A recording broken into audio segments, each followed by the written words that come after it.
All rise, vous vous levez. The International Criminal Court is now in session. L'audience de la Cour pénale internationale est ouverte. Good afternoon to everyone. Please be seated.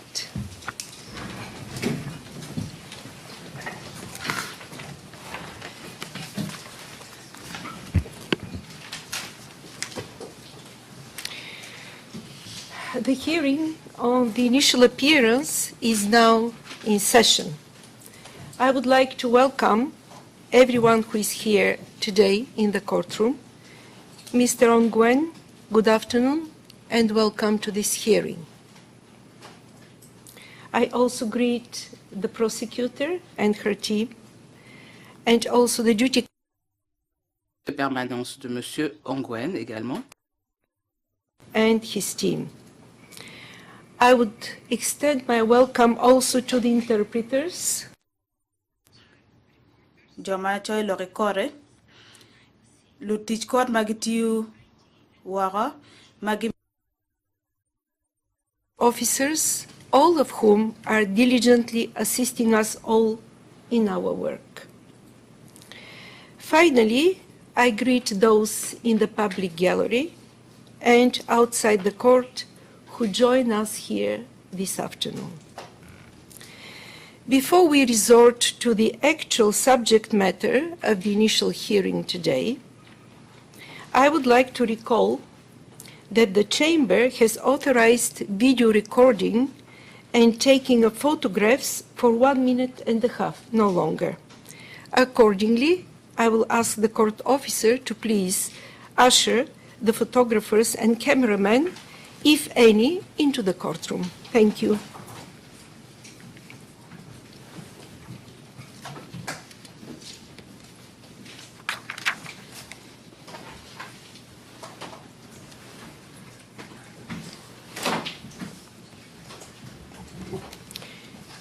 You have 1.5 minutes to do your job. Please proceed.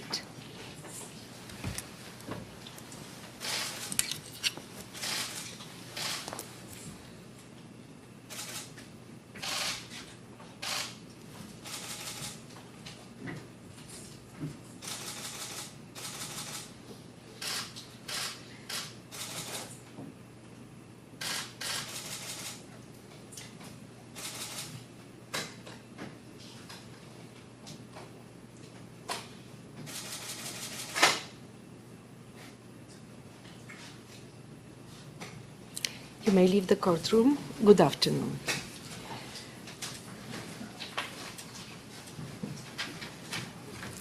At this point, I would like to invite the parties and the registrar to introduce themselves. Because always in the proceedings before the ICC with the Office of the Prosecutor, for the record, Demander au procureur de bien vouloir se présenter. Today. Thank you, Madam President. Madam President, the Office of the Prosecutor is represented this afternoon by Mr. James Stewart, Deputy Prosecutor, Ben Gumpert, Senior Trial Lawyer, Pakiso Mochochoko, Director of Jurisdiction, Complementarity and Cooperation Division, Diane Looping, Trial Lawyer, Pubudu Sachitan Nandan, Trial Lawyer, Kamran Chowdhury, International Cooperation Advisor, and Douglas Grieve, Acting Case Manager. Thank you. Thank you very much, Madam Prosecutor. Now I turn to the Duty Counsel for Mr. Ongwen. You are invited to take the floor and to present yourself to the court, and I do not see that you are joined by members of your team. Thank you, Madam President. I shall speak in English in order to facilitate a direct translation into Acholi for Mr. Dominic Ongwen. Thank you. I am Mrs. Hélène Cisse from the Bar of Senegal since 1982. And I am also an ICC counsel practicing in some cases under the jurisdiction of this court since 2009. And I am standing in this courtroom today for the defense of Mr. Dominic Ongwen as in my capacity of Duty Counsel, and it's a great honor for me. Thank you. Thank you very much, Ms. Cisse. Now, Mr. Registrar, it's your turn. Thank you, Your Honor. Helmut van Ebel, the Registrar, and with me, Marc Dubuisson, Director of Court Services. Thank you very much. Finally, I have to introduce myself and the legal support staff in this case. My name is Ekaterina Trendafilova. I'm the presiding judge of Pretrial Chamber 2, and also the single judge in this case, as designated by the full chamber with a decision of 21st January 2015. I will exercise all functions of the Pretrial Chamber, with the exceptions of those functions that are mandatorily under the statutory provisions to be taken by the full chamber, and this is provided in Article 57, paragraph 2a of the Rome Statute. The other two members of Pretrial Chamber 2 are Judges Kuno Tarfurser and Christine van den Weingert, who are not present in the courtroom today. To my left, seated are the Senior Legal Advisor of the Pretrial Division, Mr. Gilbert Biti, and Legal Officer Mohamed El Zaidi. Further to my left is Legal Officer Eleni Haitidou and Associate Legal Officer Nicolo Pons. Also in the courtroom are Manon Henis and Laura Similovsky, the interns of the Pretrial Division. Now I turn to the suspect, Mr. Ongwen. Mr. Ongwen, please stand up and identify yourself to the court. In particular, I invite you to tell us your full name, your date and place of birth, and finally, your current profession. I would ask you to please speak slowly, as to allow the interpreters to do their job, to translate. Switch on your microphone before you speak. The floor is over to you. What is your full name, date and place of birth, and current profession? Beh, me achiel, apoyo ruoto ba machweyo polo gi logo. Kaachiel gi dano mati logo. Dong an nia gi luoni Dominic Ongwen, YY.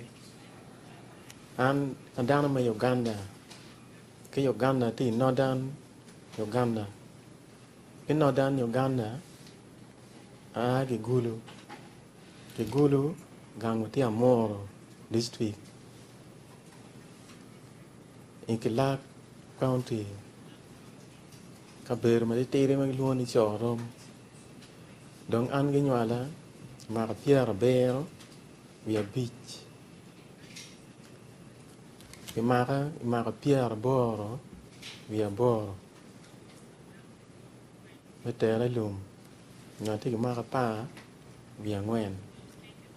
Yo kumberi ichawa ni ati nyimu unu dero ma ICC kan. Cha poyo ma tek merwa rekwetu kumberi chani makimeneno wu. Dong an o na ma o kanyi. Just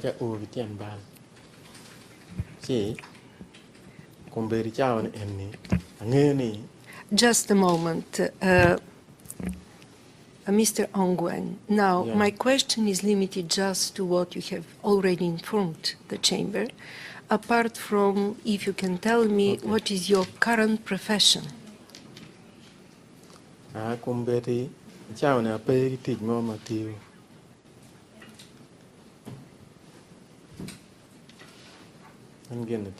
And before you appeared before the court, if you could give me this information.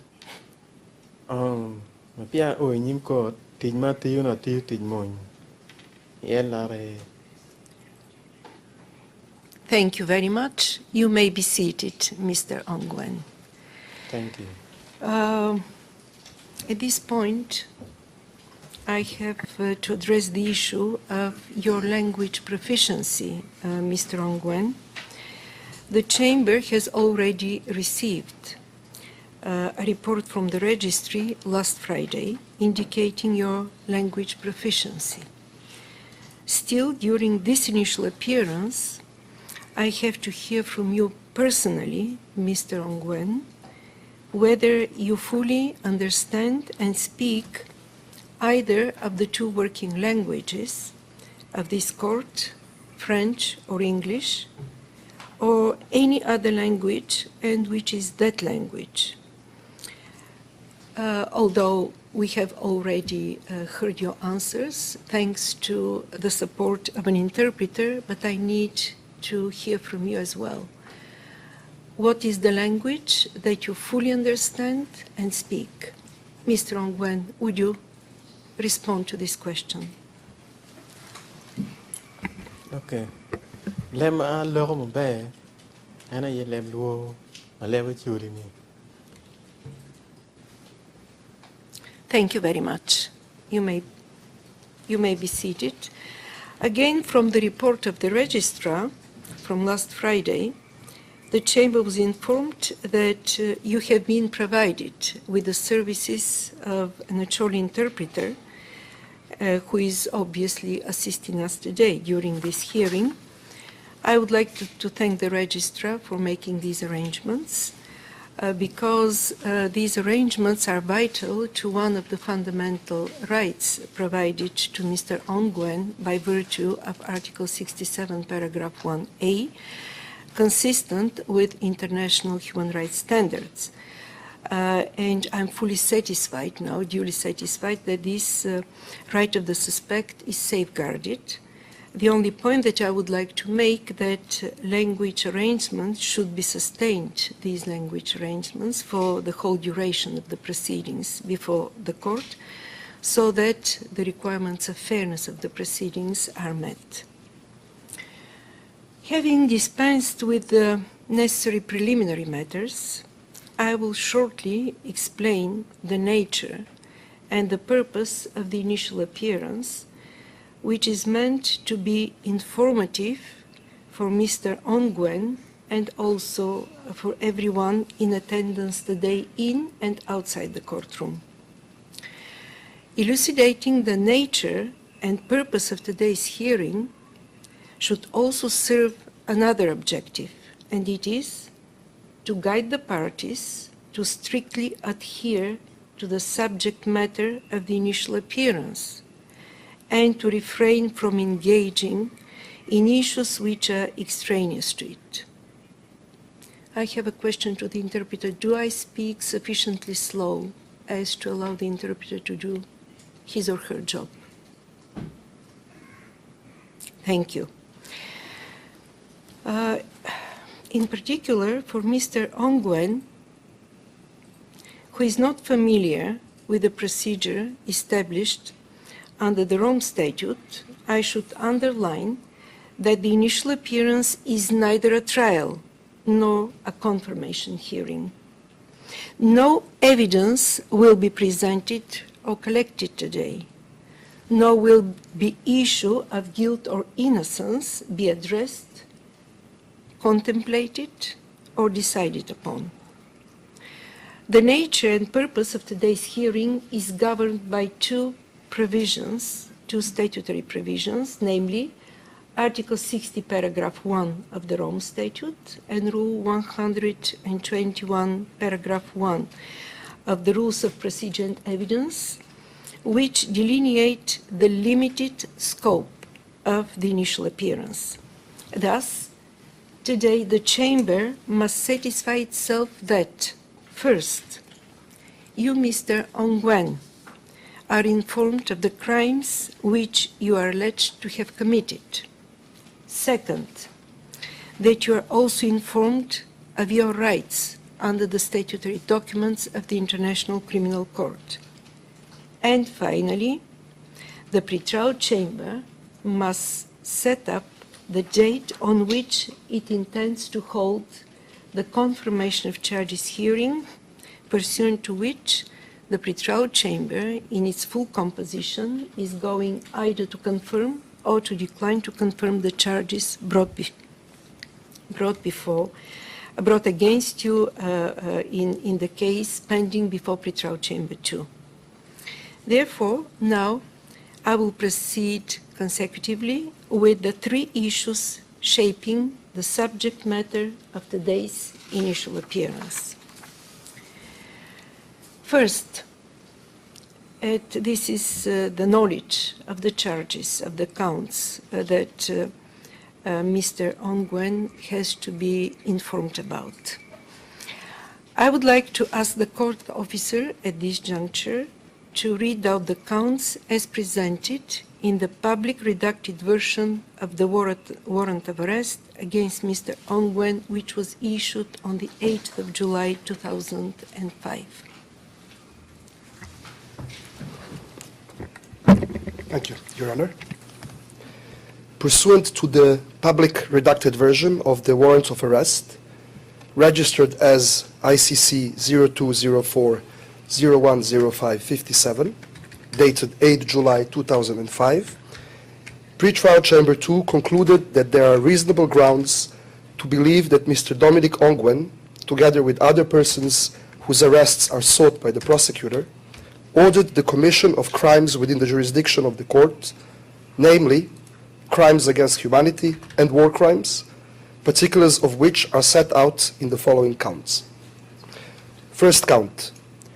In 2004, Mr. Ongwen ordered the commission of murder as a crime against humanity, which in fact occurred, namely the unlawful killings of civilian residents of IDP camp in Uganda, pursuant to Articles 7(1)(a) and 25(3)(b) of the statute. Second count. In 2004, Mr. Ongwen ordered the commission of enslavement as a crime against humanity which in fact occurred, namely the enslavement of civilian residents of IDP camp in Uganda, pursuant to Articles 7(1)(c) and 25(3)(b) of the statute. Third count. Sorry, court officer, would you slow down, please? Yes, this is a request from the booth. So I repeat the third count. In 2004, Mr. Ongwen ordered the commission of inhumane acts as a crime against humanity, which in fact occurred, namely the inhuman acts of inflicting serious bodily injury and suffering upon civilian residents of IDP camp in Uganda, pursuant to Articles 7(1)(k) and 25(3)(b) of the statute. Fourth count. In 2004, Mr. Ongwen ordered the commission of murder as a war crime, which in fact occurred, namely the killings of civilian residents of IDP camp in Uganda, pursuant to Articles 8(2)(ci) and 25(3)(b) of the statute. Fifth count. In 2004, Mr. Ongwen ordered the commission of cruel treatment as a war crime which in fact occurred, namely the cruel treatment of civilian residents of IDP camp in Uganda, pursuant to Articles 8(2)(ci) and 25(3)(b) of the statute. Sixth count. In 2004, Mr. Ongwen ordered the commission of attack against the civilian population as a war crime which in fact occurred, namely the intentional directing of attacks against the civilian population of IDP camp and against individual civilians not taking direct part in hostilities in Uganda pursuant to Articles 8, 2, EI and 25, 3B of the statute. And finally, the seventh count. In 2004, Mr. Ongwen ordered the commission of pillaging as a war crime, which in fact occurred, namely the pillaging of IDP camp in Uganda, pursuant to Articles 8, 2, E5 and 25, 3B of the statute. Thank you, Court Officer. You may be seated. Before I proceed further, I should clarify to Mr. Ongwen and to his defense lawyer that the counts read out right now are those appearing in the warrant of arrest provided to Mr. Ongwen and his defense counsel, numbered as count 27, 28, 29, 30, 31, 32, and 33. This is the order of the counts presented in the prosecutor's application to the pretrial chamber for issuing warrants of arrest. After this clarification on my part, I would like to ask Mr. Ongwen whether he has been informed of the crimes set out in the warrants of arrest, which according to the prosecutor, he has allegedly committed. But before that, I will still refer and recall some information that is available to the chamber in this regard, and on that basis I would like to hear from you your answer.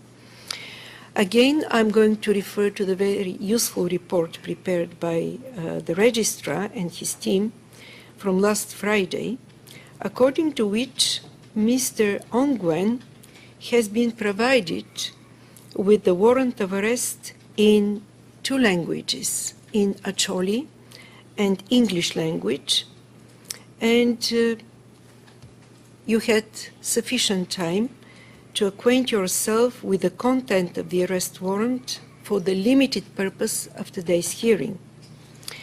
In addition, the registrar again has appointed Madame Cisse as defense counsel, who has been assigned to assist Mr. Ongwen before and during today's initial appearance, which in my view suggests that she has been providing clarification concerning the counts contained in the arrest warrant against Mr. Ongwen, of course to the extent necessary for the purposes of today's hearing. Having provided the information to the defense of Mr. Ongwen and to Mr. Ongwen himself, which is available to the chamber before this hearing, I would still ask Mr. Ongwen to take the floor and personally, in this public initial appearance hearing, to state whether he has been informed of the crimes that he is alleged to have committed. Mr. Ongwen, would you please take the floor? Have you been informed, I repeat again, of the crimes you are alleged to have committed?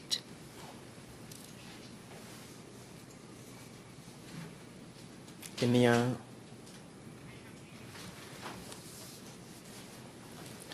thank you very much. This suffices for the moment. Now I come to the second issue that falls within the scope of today's initial appearance, actually the issue of whether the suspect has knowledge of the rights that are accorded to any suspect before the International Criminal Court. Before I hand over the floor to Mr. Ongwen, I will again refer to the report of the registry, whereby an important information has been provided to the Chamber, namely that you, Mr. Ongwen, signed a declaration confirming your consent to voluntarily appear before the International Criminal Court, and you were transferred to the custody of the court on Friday, 16th of January 2015, in Bangui, Central African Republic, where you met in the presence of Ms. Hélène Cisse, representatives of the registrar. They provided you with the warrant of arrest together with its annex, which contains all rights accorded to you as a suspect before this institution by the Rome Statute, the Rules of Procedure and Evidence. Second, you met again with representatives of the registrar upon your arrival at the detention center in The Hague, and you were informed again, with the assistance of an Acholi interpreter, of your rights granted by the Rome Statute and other statutory documents. In regard of your rights, I will refer to the meetings that you had with Ms. Cisse in Bangui and here in The Hague. Thus, it is assumed that in these meetings, the issues that we are discussing today have been addressed, and in particular the rights you enjoy as a suspect before the ICC. Regardless of this information, I will still need your personal answer during this public initial appearance hearing, whether you have knowledge of the rights that you are granted as suspect in the proceedings before the International Criminal Court. What is your answer to this question, Mr. Ongwen?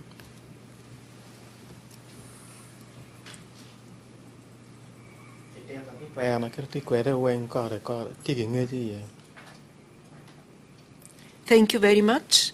You may be seated. Notwithstanding this answer, I seize this moment to recall at the initial appearance, albeit not exhaustively, your rights, which are central to the conduct of the proceedings before the International Criminal Court. The statutory regime of this court, in accordance and consistent with internationally recognized human rights, afford the suspect the following rights.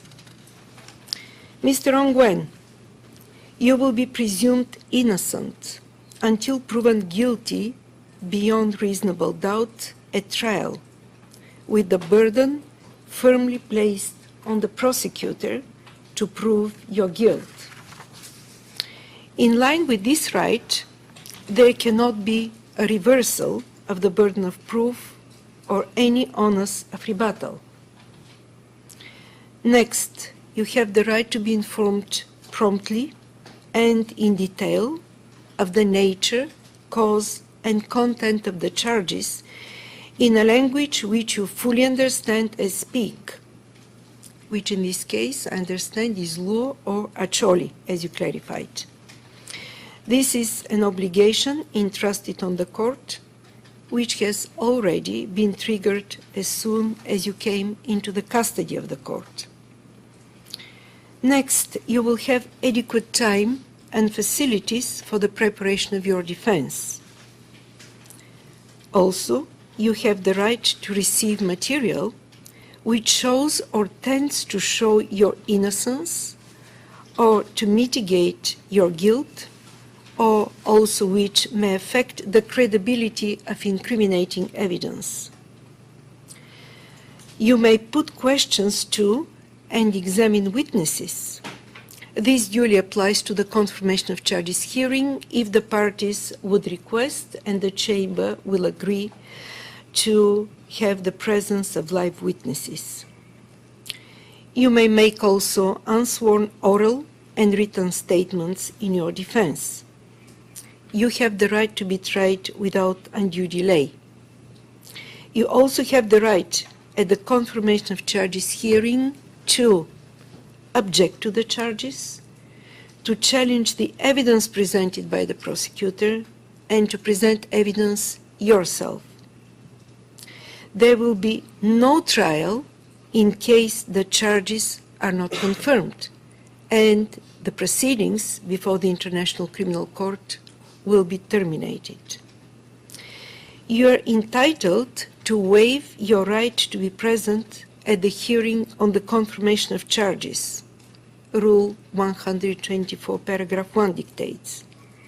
However, you should be mindful that the Chamber can order you to appear if it considers necessary and decides to hold the hearing in your absence, that it cannot hold the hearing in your absence. This is what Rule 125, paragraph 4 dictates. Similarly, you are entitled to waive your right to participate in status conferences. You also have the right to apply for interim release as provided by Article 60 and Rule 118, paragraph 1 of the Rules of Procedure and Evidence. You have the right to appeal certain decisions in accordance with the statute and the relevant rules of procedure and evidence. And you also have the right to choose your own counsel. That might be Ms. Cisse or anyone else, and this is a decision to be taken by the registrar, not by the Chamber. The full Chamber, and in my capacity as single judge in this case, will constantly monitor the proper conduct of the proceedings and the discharge of duties central for safeguarding the rights of the suspect.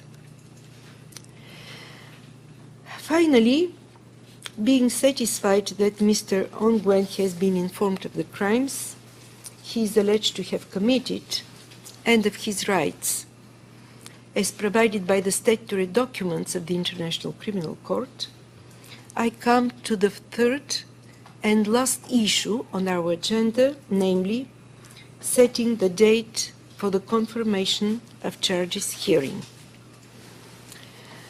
The judges of this Chamber have considered the appropriate date to be set for the commencement of the confirmation hearing, taking into account a number of factors, so that the proceedings unfold efficiently and with due respect for the rights of the suspect.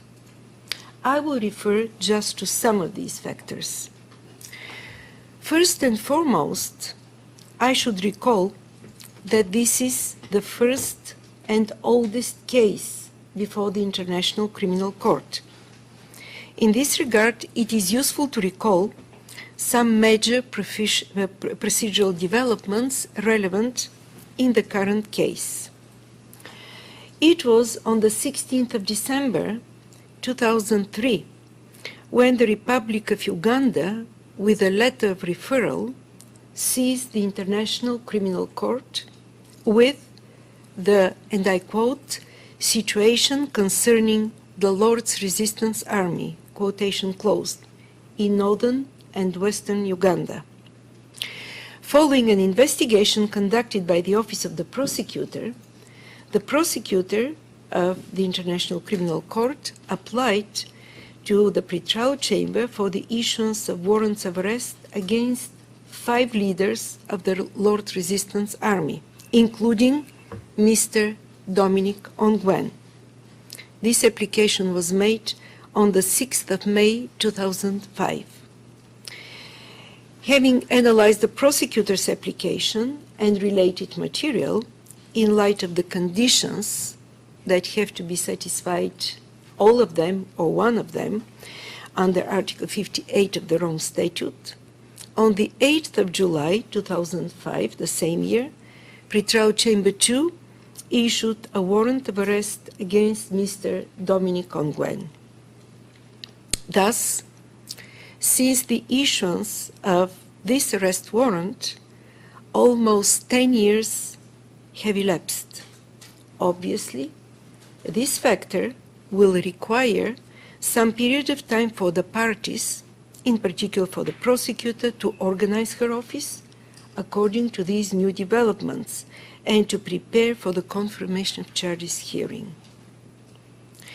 The Chamber is mindful that the defense for Mr. Ongwen will also need time to properly prepare so that it best serves the interests of its client. However, the judges have equally taken heed of the right of Mr. Ongwen to be tried without undue delay, and also of the reasonable time standard as provided for by international human rights documents, which are reflected throughout all statutory documents of this institution. Accordingly, balancing these two major factors in the case at hand, the Chamber has decided that, provisionally, 24th August 2015 is the date for the commencement of the confirmation hearing. Certainly, depending on the developments of the proceedings, this date may be changed as provided for in Rule 121, paragraph 7.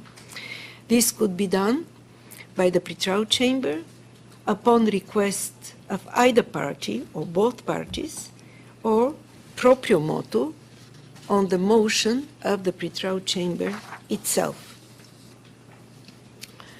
So, do the parties want to make some comments on this provisional date, the 24th of August 2015, or at this point in time it suffices? Madam Prosecutor. No, Madam President. No comments. Thank you very much. Madam Cisse.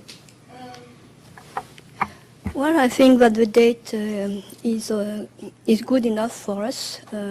As also we refer to the case of Nataganda, where there are similar circumstances, and you gave about 6 months, so I think 7 months. And the parties, the defense will have the possibility to file a submission in case there is other needs. So I think it's okay for us, Madam. Thank you, Counsel. Before concluding the present hearing, I can proceed with some other organizational matters. Madam President, I'm sorry. I would like very respectfully, before you decide to close this initial appearance hearing, Could I ask you to give you the floor before I close the hearing? Okay, sorry. Okay. I would like to inform the parties at this point in time of the way the Chamber envisages to organize the steps to follow. First, the Chamber recalls that pursuant to Rule 121, paragraph 2b of the Rules of Procedure and Evidence, the pretrial chamber, represented by the single judge, shall hold status conferences to ensure that disclosure takes place under satisfactory conditions, in a transparent, efficient, and expeditious manner. Such status conferences could be scheduled by the single judge, again upon my own initiative, or upon request by the parties.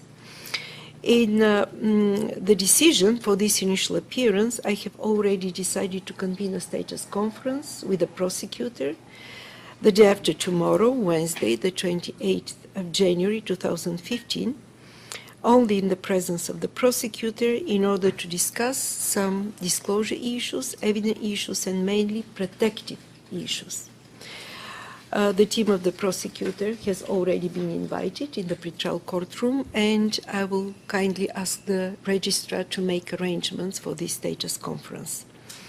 Of course, this doesn't mean that the chamber and the single judge, myself, is not going to conduct such status conferences, if need be, by the defense upon my own suggestion or upon the request of Ms. Cisse or any other counsel if she is not to be extended for the whole duration of the proceedings. So the parties will be ready to respond to decisions of the Chamber convening status conferences for different issues that need expeditiously to be resolved. Further, I would like to inform the parties that in due course, after this initial appearance, I will issue a set of decisions governing the proceedings that follow in order to ensure that they unfold properly and expeditiously. More specifically, I can refer to the following decisions. Decision on the modalities and procedure for evidence disclosure. Second decision establishing calendar for evidence disclosure between the parties. Thereafter, the evidence to be communicated to the Chamber. Also, in order to organize a smooth, properly organized disclosure, a decision on the principles for redactions will also be prepared in case the prosecutor or the defense will approach the Chamber with requests for redactions that the Chamber has to authorize to the evidence. And decision also on victims' participation will follow in due course. Lastly, I also wish to inform Mr. Ongwen that the Chamber is taking steps to make sure that you will receive the prosecutor's application for arrest warrant and supporting material as soon as possible. And in this regard, it will be important also to inform everyone who, the parties mainly, and everyone who is interested in the proceedings in this case, that we have already started reviewing all 419 documents contained in the case record in order to decide whether some document should be reclassified, and will issue the single judge or the Chamber accordingly decisions in this regard. Still, for clarity purposes, of course, I would like to state that the defense for Mr. Ongwen, of course, has access to public documents, but this morning the CMS has been ordered, instructed to provide access to the case record to Ms. Cisse, to confidential documents, and if there are some confidential ex parte, defense only. So this was the additional information that I wanted to provide to the parties and to everyone else interested in these proceedings. The Chamber will do its best to do its proper job so that the proceedings run smoothly and in due course. And on any issue that the parties need a judicial determination, please do not hesitate to approach me. Now, Ms. Cisse, you can address any issue you would like to the Chamber.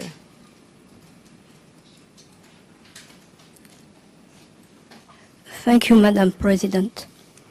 I just want to underline the fact that the English of Mr. Ongwen is just less than basic. He has been abducted on the eve of his 14th year and denied of any access to education, forced to stay more than 20 years in the bush. So it's very important, and he is willing to examine carefully all the files, the proceedings and evidence, and therefore it's crucial for him to get as soon as possible, as he is entitled to do it according to the Rome Statute and other rules, to get as soon as possible translation into Acholi of all documents of proceedings and evidence, and especially declaration of witness, if possible, in Acholi audio transcription. But he can only start to prepare his defense after receiving these documents. So it's very important that the registry could take steps in order to start enabling Mr. Ongwen to have access in Acholi to all these documents. Thank you, Madam President. Thank you, Ms. Cisse.